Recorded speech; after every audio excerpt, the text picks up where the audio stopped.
শালি দোলা ভাই আছে না নাই? আর একটু আসতে কন।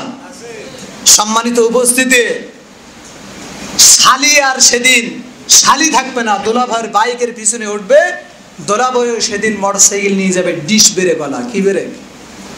মনে করেন এমন জায়গায় গিয়ে ডিশ ব্রেক মারবে। শালি দোলা ভাই বসে আছে, একটু হালকা শালি চিন্তা করতেছে যেহেতু আমার দোলা ভাই, জায়গাটা একটু ফাঁকা রাখাই ভালো, একটু গ্যাপ রেখে বসে, কিন্তু এমন ডিশ ব্রেক মারে এক ব্রেকে গ্যাপ পূরণ। ঠিক না? নাউজুবিল্লাহ বলেন সম্মানিত উপস্থিতি। এরপরে দেবর দোলা ভাই আছে না নাই? আসতে কোন কেন না বেশি আপনাদের ভিতরে? এটা লজ্জাজনক বিষয়, খুবই লজ্জাজনক বিষয়। আপনি আসছেন, আপনার স্বামীর সঙ্গে আপনার জীবনের সবকিছু হবে, আপনার স্বামীর জন্য আপনার জীবন সব বিলাই দেন, আপনার স্বামীর জন্য আপনি সবকিছু করেন, দেহের সবকিছু আপনার স্বামীর জন্য বিলাই দেন। আপনার লজ্জা থাকা উচিত একজন মুসলিমা নারী হয়ে আপনার দেবরের সঙ্গে আপনি কিভাবে গায়ের সঙ্গে গা মিশায় আপনি বাইকে চলাফেরা করেন। ঠিক না? এমন আছে না নাই? বিশেষ করে সারা বছর পরে ঈদের দিনে এরকম হয় না?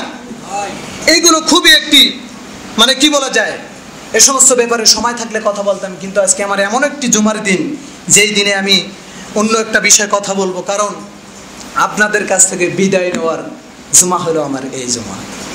এটা হলো আপনাদের কাছ থেকে আমার বিদায় জুমা, যে কারণে আমি আর ওদিকে যেতে চাচ্ছি না। তো সম্মানিত উপস্থিতি, আমি আপনাদের বলি অতি সংক্ষেপে, এই ঈদের দিনে আমরা কেউ বিশেষ করে হারাম কাজটা করব না। যারা গার্জিয়ান আছে, আমরা বড় জামাইয়ের কাছে ছোট মেয়েকে দেব না। যারা গার্জিয়ান আছি, আমরা ওই বড় ছেলের স্ত্রীর কাছে ছোট ছেলেকে পাঠাবো না। আমার কথা বুঝে আসছে আপনার কাছে? লজ্জা থাকা উচিত। আমার রাসূল বলেছে পর্দা করা তো ফরজ, কিন্তু সবচেয়ে ভয়ঙ্কর হলো দেবর আর দোলা ভাই। বাঘের চেয়ে ভয় করা দরকার, ঠিক না? কারণ বাঘের চেয়েও ভয় করতে বলেছেন মুহাম্মদ রাসূলুল্লাহ সাল্লাল্লাহু আলাইহি ওয়াসাল্লাম। আর আমরা আল্লাহর ওলি হয়ে বসে থাকি সব। আমার নিজের চোখে দেখা অনেক ইতিহাস আছে, মানুষকে নসিহত করার পরেও মানুষ শোনে না, মাথাটা চাপ প্রেশানিতে চলে আসে যে মানুষকে বলার পরেও মানুষ এত নিকৃষ্ট নিচু মানের হয় কি করে। আবার বুঝ চলে আসে, আল্লাহ তাআলা বলছে উলাইকা কাল আনআম বাল হুম আদল।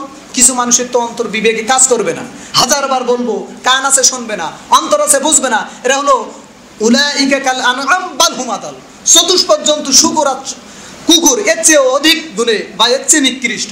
আবার চিন্তা করি এরকম মানুষ তো পৃথিবীতে কিছু থাকবে, হাজারো বলার পরেও শুনবে না। কিন্তু আমরা কেউ পাপের দিকে যাব না। আল্লাহ তুমি তৌফিক দাও বলে আমিন।